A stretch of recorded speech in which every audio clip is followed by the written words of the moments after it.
Hey friends, if you haven't already, make sure you hit that subscribe button. It's one of the most powerful ways you can help the channel grow. Every like, comment, and share that you leave in the first few hours of a video tells YouTube that our stories are worth pushing to a bigger audience. With your support, I know we can get to 25,000 subscribers by Halloween. Remember, we never have ads in the middle of our stories. And don't forget, if you want to rep The Darkest Hour, visit thedarkesthourYT.com for exclusive merch you won't find anywhere else. Thanks for being part of this journey. Now, on with the show.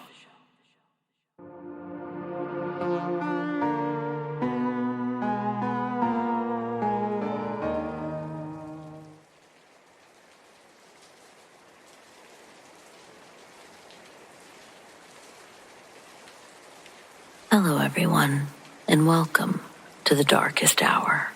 I'm your host, Amanda Jane. Tonight we wander through places where time forgot to move on, where voices echo from the walls, mimicking the living, laughing when no one should, speaking when no one's there. You may catch a glimpse of something unfamiliar, a person you've never seen before, but can see their eyes don't quite belong to now. These are not just ghosts. They're more like reflections, living memories that never learned they were gone. Keep your ears open, lights low, eyes closed, and remember, not every voice that calls your name deserves an answer. So, let's get started, shall we?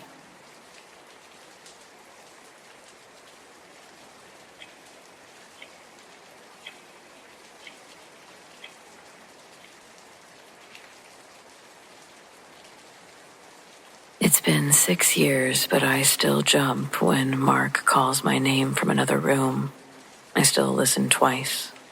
We don't live in that cabin anymore and haven't for a long time, but the sound, the perfect, horrifying imitation of the person you love, that sound still lives in my head. We bought the cabin on Lake Crescent because we wanted quiet, and we got it. Too much of it. The first unsettling thing was the silence itself. When we fought, our words just died. There was no reverberation, no echo off the cedar walls. It felt like the house was sucking the sound right out of the air. The calling started with Mark. He'd be in the basement or outside, and I'd hear his voice, loud and clear, asking, "Sarah, are you upstairs?" I'd shout back, "Yeah, I'm right here." And I'd wait for him to come up, but he wouldn't. When I'd go find him, he'd be miles away from where the voice came from, completely focused on whatever he was doing. He'd look at me like I was crazy when I'd ask why he called my name. I didn't believe him at first. I thought he was distracted or forgetful. Then came the evening I heard my own voice. Mark was out splitting wood for the fireplace. I was reading a book, cozy by the window, and that's when I heard it. A blood-curdling shriek. It was Mark's voice. Not just loud, but frantic, screaming. "Sarah, get out. Get out now." I threw the book aside. My heart seized up, convinced that he was hurt, or that a bear had gotten him. I ran to the front door and yanked it open, braced myself for whatever horror I'd find. As I did, I heard my own voice. "Don't go. Don't." The door opened now. I saw Mark was 10 feet away, calmly stacking logs. He wasn't even breathing hard. He dropped the axe and stared at my face. "What happened? You look like you saw a ghost." "I heard you scream," I whispered, barely able to breathe. "Right inside the living room. Sounded like you were being attacked. And I heard me." He walked towards me. His face was a mask of confusion. "Sarah, I haven't made a sound. I've been here the whole time." I was genuinely freaked out. This wasn't what I ever had in mind when I thought about paranormal activity. It wasn't a spirit that we had to see. It was a thing that could perfectly copy the one person we trusted most in the world. It was a mimic, a thing that had no voice of its own, but was slowly building a dictionary out of ours. It felt like the sounds got smarter. That's when it became true horror.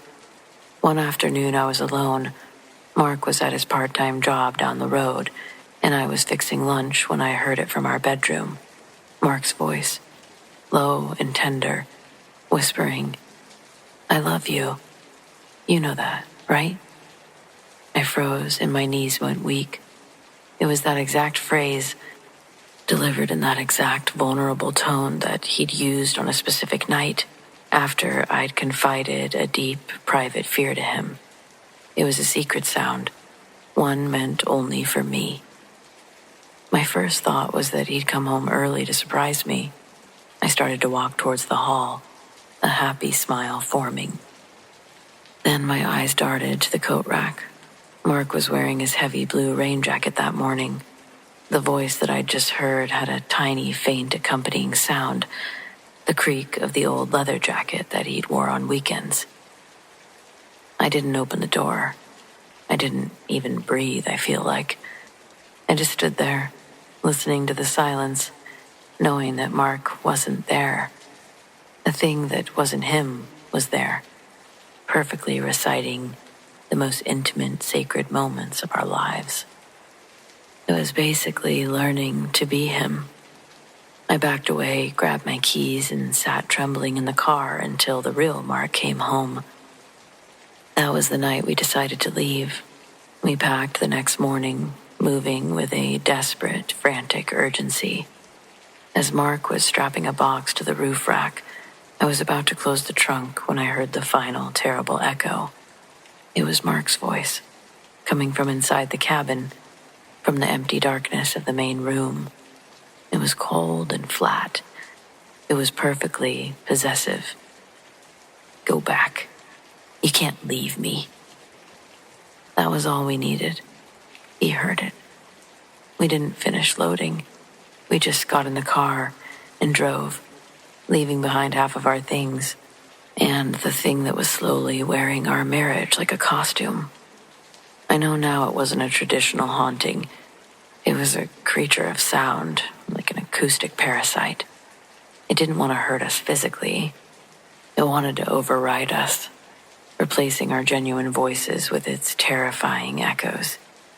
Every time Mark calls my name now, even in our perfectly ordinary city apartment, a part of me has to listen twice, terrified that it's not my husband speaking, but the thing that remembers the sound of our love.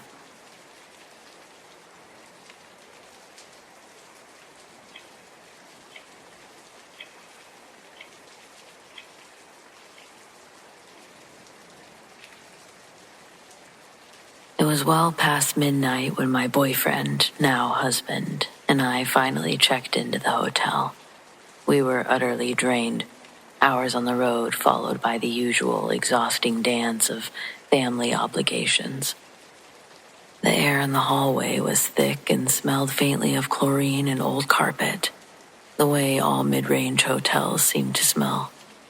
Our room was on the upper floor, anonymous and silent. We were too tired to truly look at the room. We dropped our bags, brushed our teeth in a detached fog, and barely registered the generic landscape prints on the wall or the slightly mismatched furniture. The moment we flipped the main light switch, we were tumbling straight into the king-size bed, seeking immediate escape and sleep. Sometime in the deep middle of the night, I woke up. I wasn't startled, just suddenly completely awake, facing the window. The room was shrouded in a kind of thick, unfamiliar darkness that feels heavy and disorienting. Slowly, my eyes adjusted and landed on a spot across from the foot of the bed. In the faint spill of ambient light that crept past the curtains, I saw a dark, man-shaped shadow standing perfectly still in the corner. Its outline was distinct, tall and narrow, giving off the definite impression of a human presence. My heart rate jumped and I laid there frozen a bit, but staring intently. I felt a nervous chill despite the warm duvet. It must be a floor lamp, my tired, rational brain finally concluded. That corner looked empty, but maybe the maid service had moved a reading lamp there, or maybe it was a strange coat rack. It was the only thing that made logical sense in a silent, anonymous hotel room. Satisfied with this easy explanation, I rolled over and went back to sleep. The following morning, the strange visual was the first thing I remembered. I turned my head to look at the corner where the supposed lamp had been, but the spot was completely bare. There was no lamp, no furniture, no shadow to trick the eye. Just a plain, unadorned wall corner. I turned to my boyfriend and, chuckling nervously, I told him, "Last night I woke up and thought that there was a person standing in that corner. I calmed myself down by deciding that it must have been a lamp, but there's nothing there." He stopped what he was doing, and he went white. He told me that he had also woken up in the middle of the night. He hadn't seen anything, but he was overwhelmed by an intense cold feeling that he was being watched. The feeling was so strong and unnerving that he actually had to get out of bed and walk to the bathroom just to try to shake the oppressive feeling off. To this day, that memory sticks with me. A chilling reminder of the unknown presence we both felt in that room.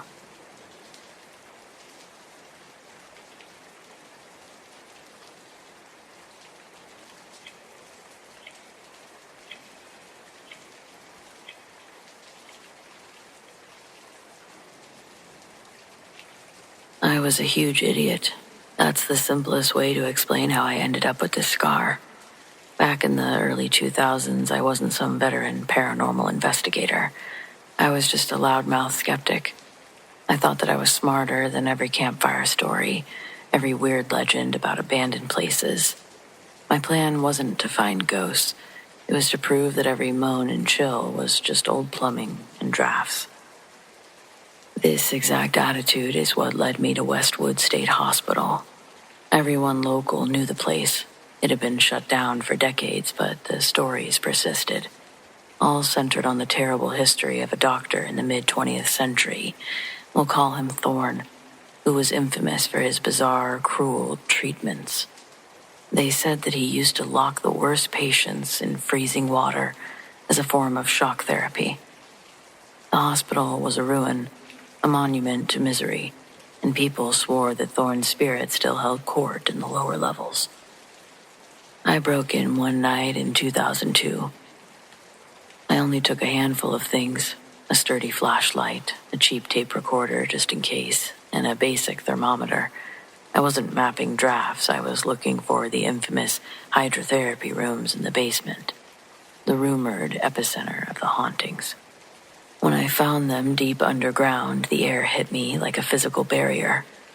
It wasn't the fresh, earthy smell of a basement.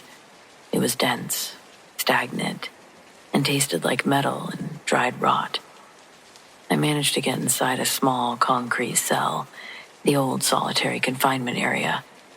I sat down and made myself wait. I wanted the silence. That's when the temperature dropped. I wasn't watching a fancy meter, but I felt it. The air around me didn't cool. It solidified. It felt like being suddenly submerged in an invisible, paralyzing ice bath. I could feel the cold steal the heat right out of my skin, and my lungs seized up, not from fear, but from the shock of the temperature. I couldn't move, I couldn't shout. I was frozen solid, sitting up. Then came the weight. I felt a tremendous, crushing pressure on my left shoulder. It was heavier than any man and colder than anything earthly. And it was digging in. right next to my ear. I heard the sound, one that didn't belong to any language, not any I know. It was a vicious, wet, hissing whisper, a rapid-fire snarl that was absolutely saturated with pure clinical cruelty. It seemed like the sound of a hateful man giving a diagnosis to his victim. I felt the malice pour over me like black oil. And when the pressure finally abruptly released, I collapsed, gasping for air. The cold vanished immediately, but my heart was hammering so hard, it hurt. I didn't even bother trying to grab my gear. I stumbled out of the horrible cell and didn't stop running until I was on the highway, shaking myself to pieces in the driver's seat. I thought I'd survived with only a story. But it was the next morning when I was checking myself for cuts, I found the evidence. On my left shoulder, where the pressure had been, there was a mark. It was shocking. It wasn't a bruise. It was a circle of bone-white skin, totally void of color, as if the life had been sucked out of it. And right across the center were 5 perfectly, deathly white fingerprints. They were pressed into my skin with impossible force. A brand of absolute supernatural cold. My doctor looked at it confused, told me that he had no explanation for the pigment loss. The mark is still there. It's the proof I never wanted, I guess. But the mark isn't just a scar, really. Feels like a tether. Whether the spirit of that awful doctor gets close or when he does, usually when I'm alone and quiet, the mark starts to radiate that impossible, painful cold. I feel a knot of ice in my shoulder that spreads down my arm. And with the chill comes terror, I guess. Thoughts that feel alien, yet perfectly formed. It's just in the most messed up way. There's like this feeling that I'm connected to whatever spirit was there, that it's not a good one.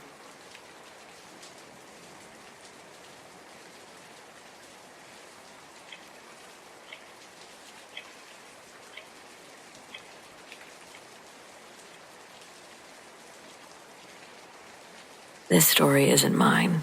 It belongs to my grandmother. We call her Mama. And it happened just after she and my grandfather, Papa, retired to South Carolina, maybe 99 or 2000. They bought a house on this quiet, curving street where everyone knew everyone's business. And Mama, well, she was the chief of that business. She'd tell me, a person's routine is like a signature, honey. You can read the whole story of their life and how they walk to their mailbox. I never thought it made much sense, but God love her. The Millers were their cross-street neighbors. Mama always said that they were the most beautiful, most unsettling mystery on the block.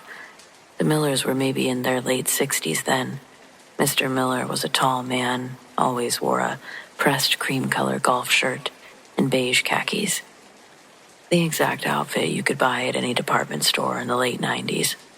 Mrs. Miller was thin, her hair always perfect, helmet-like style of ash blonde. She wore a crisp robin eggs blue blazer over white slacks. Mama noticed the lack of newness right away. They didn't remulch their beds, their 2 vehicles, a pale Buick and a dark green Ford Taurus, never got dents or faded paint. Mama kept expecting them to upgrade the Taurus, but they never did. It stayed immaculate. A year went by, then 2, then 3. Mama's own hair was going from brown to white, and Papa had to get new glasses at the Millers. I'd see that woman every Tuesday, Mama told me, out watering her azaleas at 10 a.m. sharp, wearing that same blazer.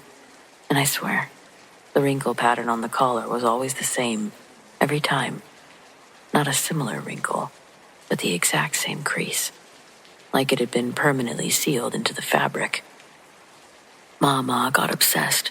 She started tracking small blemishes. She remembered a tiny chip in the stucco next to their garage, a chip that she'd seen Mr. Miller repair over the weekend. A few months later, she looked closely. The repair was gone. The stucco was seamless. It wasn't that the patch had failed. It was as if the wall had reverted back to its pristine state. The people themselves became the deepest problem for Mama. She'd watch them go to church every Sunday. After 3 years, she realized Mr. Miller's hairline had not receded by a single fraction of an inch, and Mrs. Miller's face, though polite, remained fixed in the look of permanent smooth expectation. They were still the same age that they were when they'd moved in. Everything was the same. Outfits, hair, cars, makeup. The truth broke when Mama was talking to Mrs. Rodriguez, an older Mexican woman that lived down the street who'd been there since the 70s. Mama made a joke about the Millers' perfect house and how long they'd kept up their routine. Mrs. Rodriguez got quiet. She looked at the Millers' house and said, "They were the first couple my husband and I met when we bought this house in 1974. They looked exactly like that. They said they were waiting for their son to visit." Mama came home white as a sheet. 45 years. That night, she said that she had to see them. She crept to her bedroom window, parting the blinds just enough to look across the street. The Miller house was dark, but Mama could make out the shape of the living room through the picture window. The couple was sitting there, not moving. They were on 2 stiff, upright armchairs, side by side, perfectly centered. They weren't looking at the TV, and they weren't looking at each other. Mama said their heads were slightly tilted, and she could see the faint reflection of the street lamp in their eyes. They were staring directly at Mama's window. She said that their faces, half in the dark, weren't smiling anymore. They looked hollowed, smooth, like something had been worn down by an impossible amount of time. Mama said she never looked across the street after dark again. She didn't really associate with the Millers. She decided that they weren't stuck in the past. They were stuck waiting for something or someone to finally give them permission to be new. In all seriousness, Mama believed them not to be human. And given the story, I'm thinking she's right.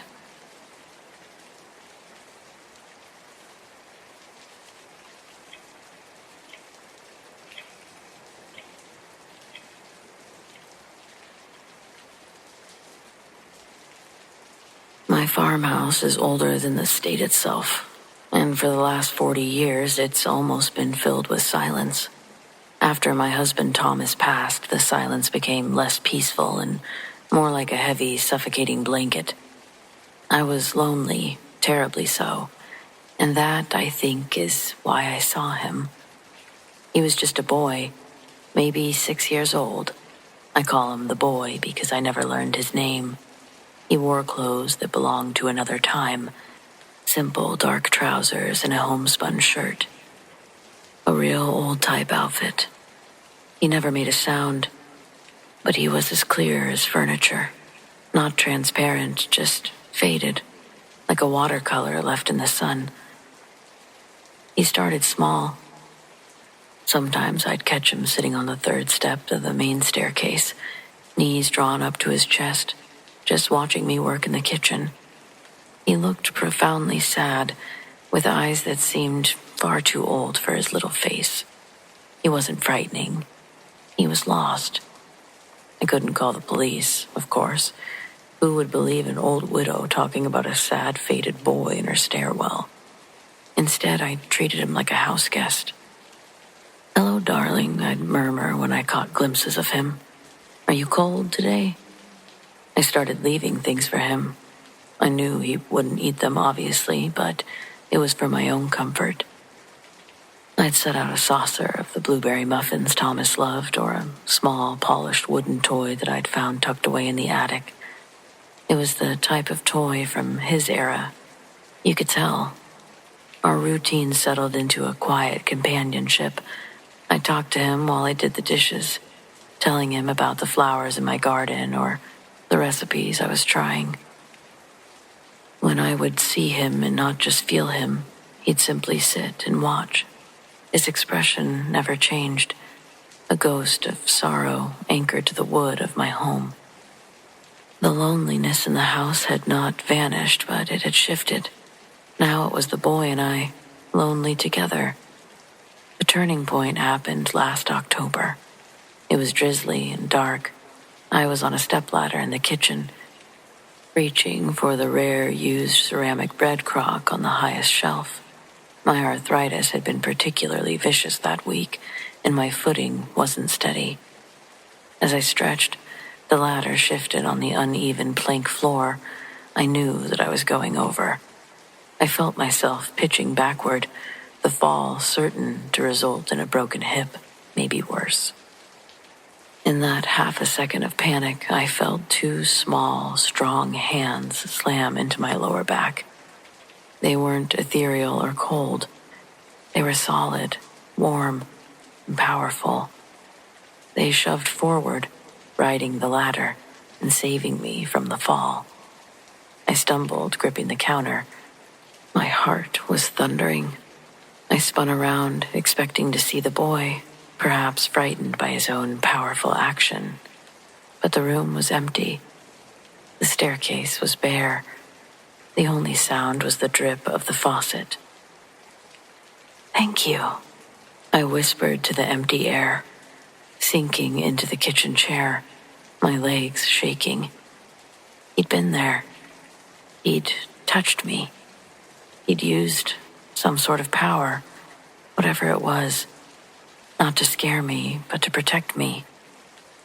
The next morning, I was getting dressed, and I noticed the marks on my lower back, right where the hands had pressed. There were two small, perfectly circular bruises.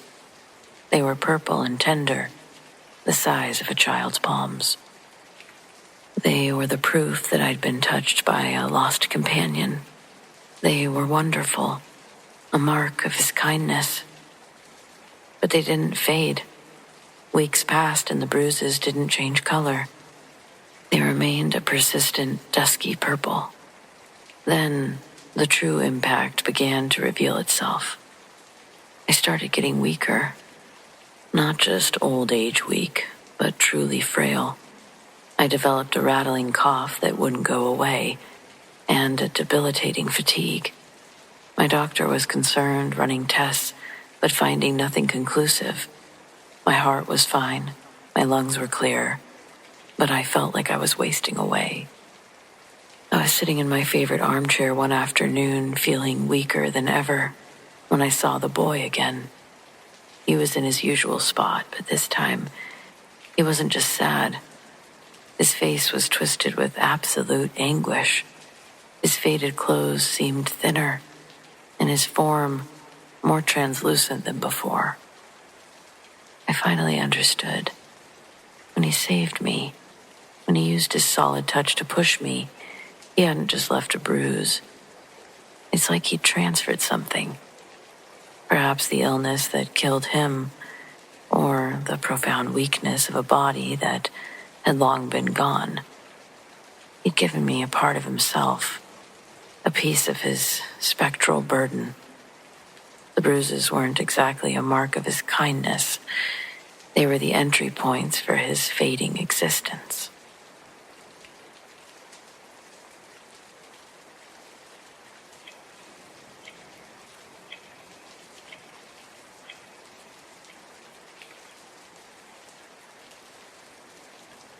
It was 1996. I was 22, fresh out of community college, and I needed the overnight job at the Ames Industrial Park warehouse. It was massive. Half a dozen empty, corrugated steel buildings, surrounded by chain link just south of the city limits. The graveyard shift, midnight to 8, was simple. Patrol the perimeters and check the bay doors. The pay was great, mostly because absolutely nobody wanted the isolation. The solitude was crushing. The complex was so far from any streetlights that the darkness there was total and suffocating. My only company was my walkie-talkie and the beam of my heavy-duty flashlight. The first week was normal, just the sound of my boots, maybe the occasional skittering animal. The second week, I started seeing the movement. They were shadow people, but not the quick, blurring kind you hear about. These were solid, human-shaped forms, utterly black, as if they were cutouts of pure shadow. They weren't scary in the traditional sense. They didn't have glowing eyes or sharp teeth. They were just there. I saw one on the east perimeter. It was standing by the abandoned loading dock, facing the wall. I shined my flashlight right at it. The beam went through it, but it didn't dissipate. It remained perfectly defined. Three-dimensional void. It was too tall to be a person, but too solid to be a trick of the eye. It didn't react. Then I saw a second one, and a third. They were lined up about 30 feet apart, moving with agonizing slowness toward the north end of Warehouse 4. They moved in silence, maintaining a uniform distance, shoulder to shoulder with the wall. This didn't seem like a haunting, more like a procession. Over the next few weeks, the sightings escalated. It wasn't just a few individuals anymore. It was a fleet. I started seeing them every night, and they were always engaged in some kind of bizarre, coordinated, and pointless activity. In Warehouse 2, I saw 8 of them standing in 2 perfectly straight rows of 4. They were simply facing each other, unmoving for hours. In the parking lot, I watched a line of about 20 shadow people, marching in a slow, precise spiral pattern, walking until the leader reached the center, and then the whole pattern would dissolve into the asphalt, only to reform 30 minutes later and start the loop again. And because of that, I was able to show somebody else. Did they admit they thought it was paranormal? Absolutely not. Were they terrified? For sure. One night, I saw a dozen of them standing along the ridge of the roofline, their silhouettes perfectly cutting the pale, starless sky. They stood there facing out, like guarding nothing. The lack of malice, I guess, made it more interesting than unsettling. They never looked at me. They never tried to chase me. They never made a sound. I could walk right up to them and they wouldn't break their stride or formation. They were simply doing a job that didn't exist for an eternity. I felt they were ghosts of routine, of forgotten, endless labor. I realized I wasn't witnessing a moment of tragedy. I was watching the fabric of the place, the silent bureaucracy of the dead. The true moment of terror for me happened about 3 months in. I was doing a patrol around the main administration building. I was nervous, scanning my flashlight beam, trying to stay ahead of the jitters. Suddenly I saw a shadow person across the yard, facing my direction. I stopped, it stopped, and for the first time, one of them broke formation. It appeared to be mimicking what I was doing. I knew this because as I tilted my head, I saw it do the same thing. I felt a profound, chilling sense of being recognized. Then I heard my walkie-talkie crackle, which made me jump. But it wasn't the dispatcher. It was a faint, muffled sound, like heavy paper rustling, and then a series of 2 quick, low-pitched clicks. The shadow person lifted an arm with impossible stillness. It moved its hand, a black cutout of a hand, as if it was waving me forward. Somehow, I was sure that I was witnessing the remnants of people performing tasks they'd been forced to do in life. They were moving inventory, standing for roll calls, making entries into registers that vanished decades ago. And the one who waved me forward, it wasn't threatening me. I guess more asking me to join the routine, inviting me to step into the formation. I didn't go near it because I'm not that brave, or maybe I'm just that smart. I quit that job a week later. I only ever showed the one person, and I've never really told the full story. How do you explain that you are haunted by a fleet of shadow accountants performing an eternal, pointless inventory?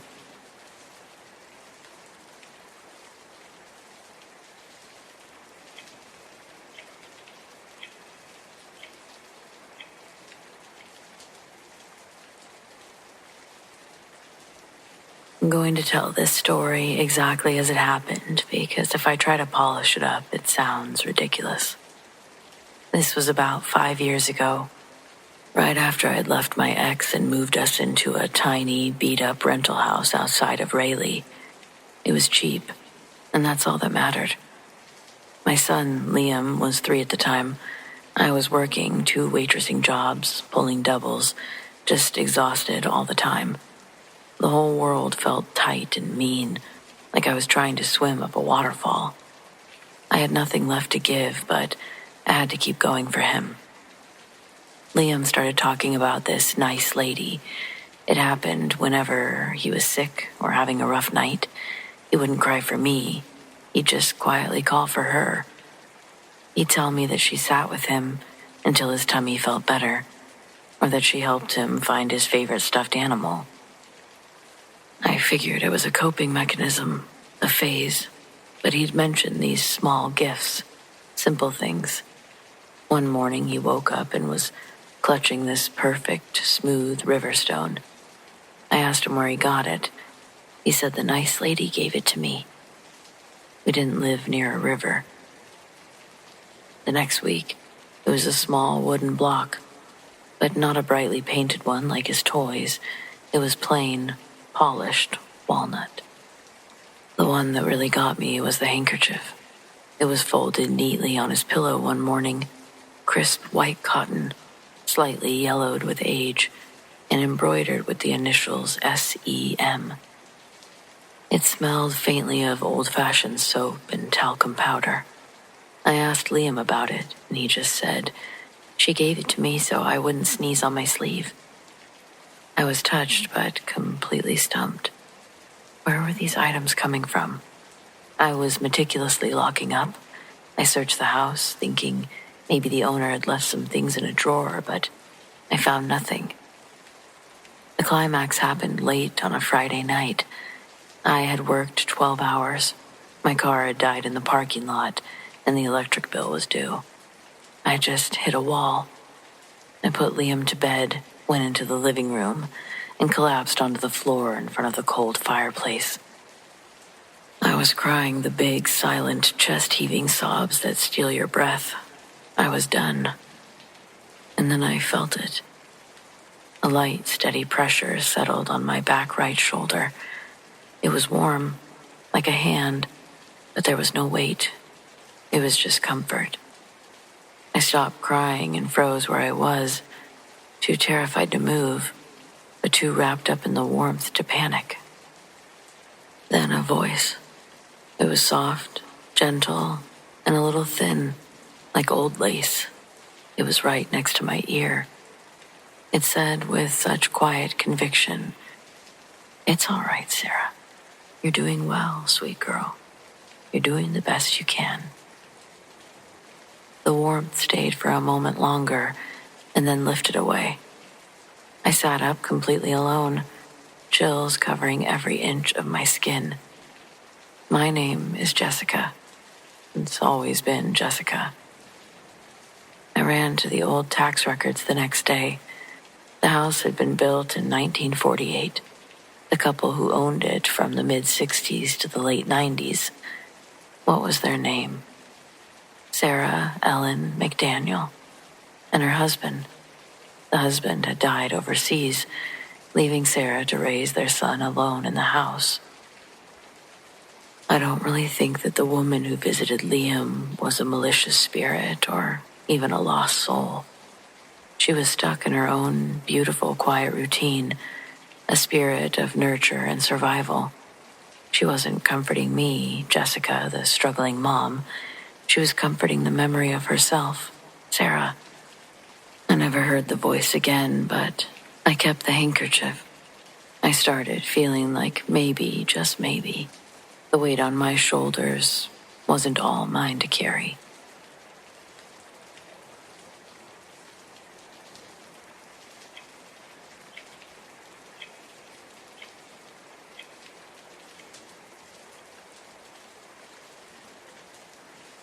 Hello, my name is Janet W.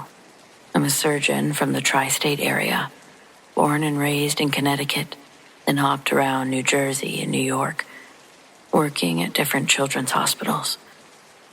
Working in the industry, I've been trained to resist the emotional inputs that tell my receptors to pause even momentarily.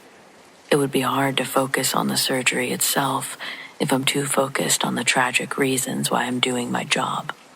But still, it's equally as defeating and saddening when we lose one. This is a perfect segue, bringing me to the part where I explain why I do or do not believe in ghosts. I used to not even entertain the idea of ghosts. I believe in reincarnation, and I still wholeheartedly do. But a patient's first-hand account of the afterlife really made me rethink the idea of the other side. A liminal space between life and death. Time isn't the same time you and I work with here on Earth. I believe that their time is different from ours. How, I couldn't begin to understand. That's knowledge only granted after death. But if I manage to bring you back to life after you die, are you able to remember the in-between? I think so. People die and come back to life every day. Let's say you're a 14-year-old freshman pitcher. You throw a heater that gets sent straight at you. A ball going 100 miles an hour off the bat. It will make a 60-foot trip back in half a second. Your eyes see the ball instantly. But it takes about 1/4 of a second for the brain to process danger and send a motor signal to move your glove. You're also most likely square to the batter, where you try to regain footing after the pitch. But by the time the body starts to react, the ball is already smashed into your chest with blinding accuracy, causing a cardiac rupture where the muscle wall of your heart had split open from the pure blunt force trauma. Hopefully, your coach or someone in the crowd knows enough to immediately begin to perform CPR on you until paramedics can take over.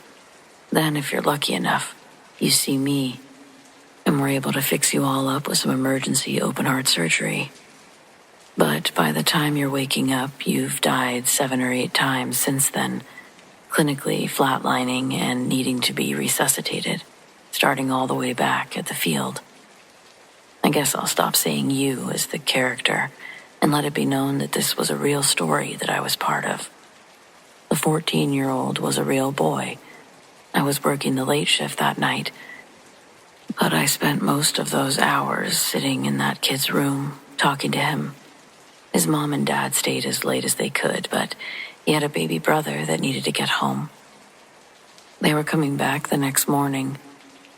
It was thought that he'd be sleeping until the next day when the family would have time to sneak back in and pretend they'd been there all night. But sometime during the middle of the night, he woke up and found the help button on his bed. When the nurse went in there, he was naturally confused and scared, waking up where he was and in the condition he was in. By the time I entered, we were able to calm him down. I told him everything that had happened up to that point and then asked him what he remembered. This was to do a quick, non-invasive cognitive check. I knew if he replied to my question with a duh, I was going to have to call in a team. Anything other than that or different, I would have been satisfied with. as I wasn't even expecting him to be awake yet. But there he was, sitting upright in the dark room, slowly panning his head left to right, trying to figure out where he was still. And it was a relief when he was able to form a sentence and respond clearly. But when I addressed that and was able to move onto the actual substance of what he was trying to say to me, that's when, for the first time in my career, I was convinced of the afterlife. Given the circumstances, I'd already been aware of what happened leading up to this. It was fascinating to hear his recollection of what he'd experienced. I'm going to call him Cody. So when Cody got dropped by the baseball, he said that it only hurt for a second, like someone had punched him in the stomach. With that fourth of a second he had, he knew that it wasn't a fist that had hit him, though. He took a few steps back after being hit and recalls the field looking different. The colors of the grass, the opposing team's jerseys looked muted. He saw his coach running out to the mound. His strides were almost comically slow and exaggerated as he made his way towards him. But it was the look of horror on his face that Cody didn't understand yet. I think this needs to be noted because I thought it was just creepy. Looking around, Cody also said that there were random adults walking on the playing field, but his teammates were all staring at Cody, or at least in Cody's direction. I'm sure their eyes were all staring at what he found when his coach finally got to the mound and went down on his knees. That's when Cody saw him start doing CPR on his own body. To make sure I'm following along straight, I ask, "You saw your coach performing CPR on you?" And he said, "Yeah, but he was standing right next to him as he did it." Then the paramedics came, and he almost didn't get into the ambulance with them before they shut the door. But it felt like magnets were in his chest, pulling him towards it. Sitting in the back of the ambulance watching the paramedics work on him, he realized he wasn't really sitting. He also wasn't really standing. Any physical activity had been reduced to a leisurely float. A current he let pull him like a fishing lure attached to his body. There were other people floating, wandering like they'd lost their way. Cody described viewing the operating room from above, looking down on us while we operated on him. He correctly identified the number of surgeons in there and could even hear us talking to each other. After watching us for a while, he had a vision of his parents in the waiting room, and somehow that vision acted like a portal that moved him into the waiting room with his mom and dad. They couldn't hear him, and his hands went through them when he reached out. His mom was crying, sitting in the chairs by the large fish tank that we have, and his dad was talking to a nurse who was writing on a clipboard. Cody said that he didn't like the waiting room. There were other floaters in there that scared him. I believe when he said floaters, he meant people in the same state that he was in. In other words, ghost mode. Some of them were kids, most were adults, but all of them looked like they were filled with misery and still wearing the wounds that represented their exit from the world. From this world. Some of the people Cody told me about I'd seen earlier that day. A 6-year-old boy torn apart by 2 Rottweilers. A woman with blonde hair and a teacup-sized hole in her face from a self-inflicted whoopsie. Although I didn't interject, believing my comment would only make him feel more uncomfortable, his near-perfect description of these people gave me chills. Cody said he thought he would be trapped in there forever with them. Going back and forth from the vision portal he described, he'd check in on how we were doing, saying he thought that his body had been laying there for days, but in reality the surgery lasted almost 6 hours. We had to open his chest, stitch the torn muscle of his heart, and coax it back into rhythm. When we finally rolled him into recovery, his skin was pale as milk, and his chest was bound in tape and wires, but we saved him. I asked if he remembered going back into his body, or how did that work? And he said that he was in the waiting room with his parents when the magnet feeling became the strongest he'd felt it, He said that the stronger it got, the more he started to feel physical pain again. He'd almost forgotten about the physical pain that he'd stepped away from. The portal pulled him back in without him having to envision it first.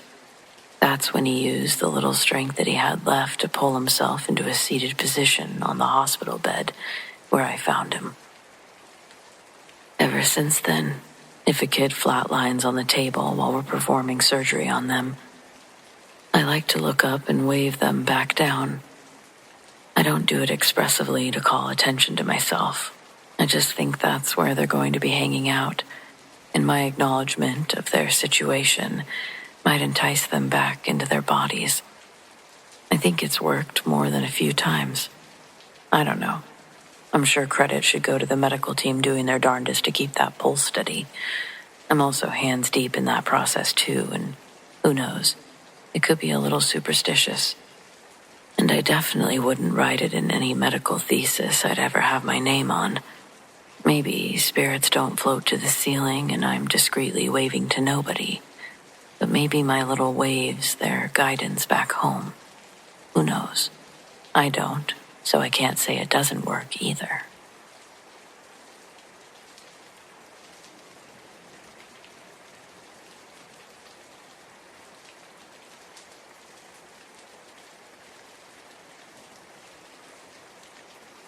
Well, friends, it appears we've reached the end of tonight's episode.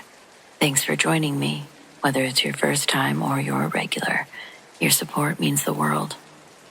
We've got brand new episodes every Friday night, and keep those eyes open long enough for those deep sleep videos. And of course, subscribe, tap the bell, and you'll never miss a thing. Special thanks to the Darkest Hour channel members, Lori TESDAHL, Sarah Marie, Robert Bailey, T. COLTDADDY Eagle, Mallory Dominguez, KARI Watkins, PILAR Guillo, TREDEN WIXSON, Larry Hill, RIPLEY, JOJO STARCHER, Mary Patrick, Debbie LAFRENIERE, Julie Bourdelais, Jennifer BECK, MARINA LACHNER, Make Hamilton Home, Evan Pratt, Mary Hineline, Katharine Yes.ImtherealKatie Isabelle, Landshark, Danielle Hecht, Mama P, Keziah Pietersen, Amber Baker, Khris Lauzon, Kara Geos, Marvin Allen, ForgottenruinsTV, Raven Wolf, Carlos, Stacia Giletti, Nate Black, Jill Harper, Kathy Balkenbush, Cosmic Chick, Sierra Guerrero, Deanna Kuzma, Nathan Bremer, and Demian Forrester.